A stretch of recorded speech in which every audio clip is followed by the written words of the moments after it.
The story begins high in the snow-capped peaks of the Himalayas, in a world that is harsh, jagged, and freezing, yet absolutely awesome to those who call it home. This is the world of the yetis.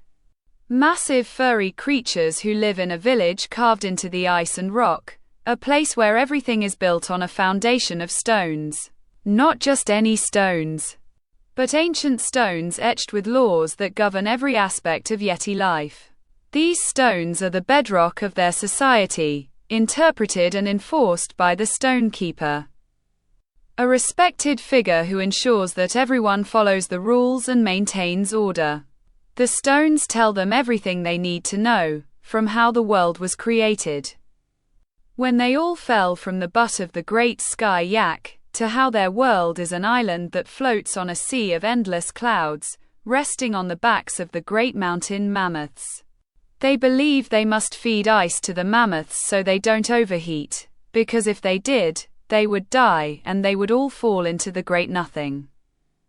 A terrifying void beneath the clouds where nothing exists. Among the yetis is a young, enthusiastic, and somewhat naive yeti named Migo. Migo is the son of the current gong ringer, the yeti responsible for ringing the massive gong that wakes the great glowing snail, which then crawls across the sky to bring light to the village. This is considered one of the most important jobs in the village, and Migo dreams of following in his father's footsteps. He is training to become the next gong ringer, learning the skills and techniques required to hit the gong with his head. It's a dangerous job that requires skill, rock-solid nerves, and a good, strong head on your shoulders, because there's literally no other way to ring a gong. Migo is proud of his father and eager to prove himself, believing that being the gong ringer will give him a great sense of purpose and make him a respected member of the community. Migo's life is simple and happy. He follows the stones, does what he's told, and believes in the world as it's presented to him. He sings about how wonderful his life is, how everything is perfect and he wouldn't change a thing. He looks around at his fellow yetis doing their part with happy hearts, and he wants nothing more than to be a steady yeti at their service, to make them all proud of him.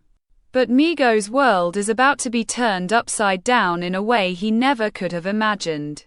On the day of his practice gong, a day he has been eagerly anticipating, Migo is given his own helmet by his father, a proud moment that signifies his coming of age.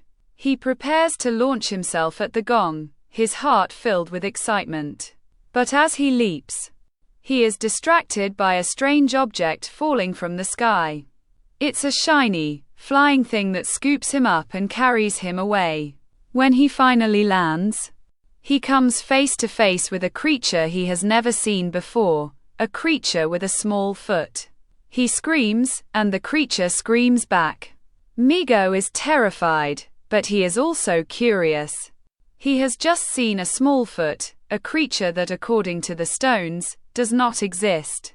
Migo rushes back to the village, shouting that he has seen a smallfoot. The other yetis are skeptical and frightened. Some think he's crazy, while others are genuinely scared that a smallfoot might be lurking nearby. The Stonekeeper, a stern and imposing yeti who is also Meechee's father, dismisses Migo's claims, reminding everyone that the stones say there is no such thing as a smallfoot. Migo is confronted with a choice. Either he admits he was wrong and goes back to his comfortable life, or he stands by what he saw and challenges the authority of the stones and the Stonekeeper himself. Migo's father tries to intervene, but Migo refuses to back down. He knows what he saw, and he is not going to lie about it. For his disobedience, Migo is banished from the village, exiled to the cold, harsh wilderness until he is ready to confess that he was wrong.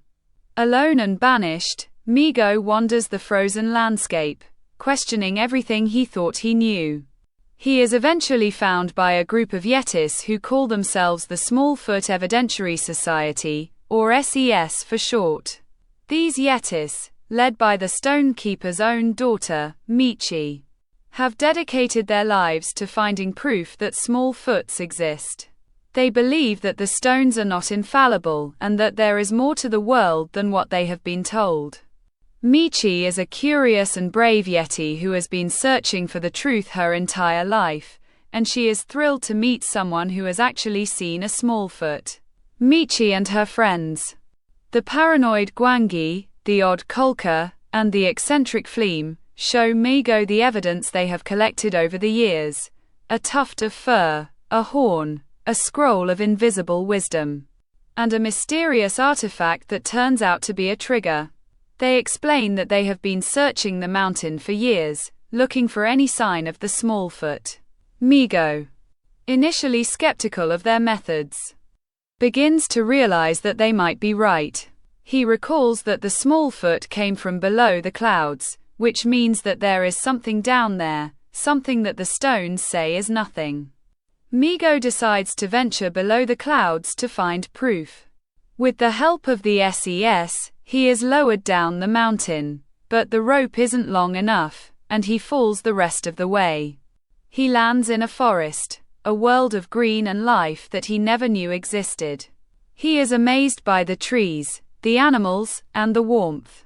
He encounters a human, a smallfoot, who is just as terrified of him as he is of the smallfoot. Migo tries to communicate, but they don't speak the same language. He sings the smallfoot song he remembers, and the human, a woman named Brenda, is startled and runs away. Meanwhile, the human world is not as simple as the yetis believe. Percy Patterson, a washed-up nature documentarian, is desperate to save his failing TV show. He hears about a plane crash and a Yeti sighting from a pilot, and he sees an opportunity for fame and fortune. He decides to fake a Yeti encounter to boost his ratings, but when he goes to the mountains with his producer Brenda, he actually encounters Migo. Percy is terrified at first, but he realizes that Migo is not the monster he expected. He sees that Migo is gentle, curious, and just as scared as he is. Migo and Percy form an unlikely friendship. Migo takes Percy back to the Yeti village, hoping to prove to everyone that smallfoots are real and that he wasn't lying. But when he presents Percy to the village, the Stonekeeper is furious. He reveals the truth about the Yetis' history. They were once attacked by humans and forced to flee to the mountains. The stones were created to protect the Yetis by keeping them isolated and fearful. The Stonekeeper convinces Migo to lie and tell everyone that Percy is just a rare breed of yak, a red-coated pygmy hairless yak. Migo agrees, betraying his friends and his own beliefs. Percy is taken away, and Migo is left with a heavy heart. He feels guilty and ashamed. He finally realizes that he has been lying to himself and to everyone else. He decides to make things right. He confronts the Stonekeeper and Meechee, who have taken Percy to the edge of the mountain to send him back. Migo stops them and apologizes for his lies. He tells Meechee that the smallfoot is not an enemy, but a friend. Meechee is moved by his words, and together they decide to stand up to the Stonekeeper and tell the truth. The Stonekeeper orders the humans to be captured, but Migo and his friends fight back. They work together to protect Percy and Brenda, showing the Yetis that humans are not the monsters they were told they were. The Stonekeeper is eventually defeated, and the Yetis realize that they have been living in fear for too long. They begin to open their minds to the possibility of a wider world. Migo and Meechee lead the Yetis down the mountain, reuniting with the humans. They learn that the humans are not evil, just different. The film ends with a new understanding between the two species. The Yetis begin to explore the world below the clouds, and Migo is finally able to embrace the truth and the connections he has made.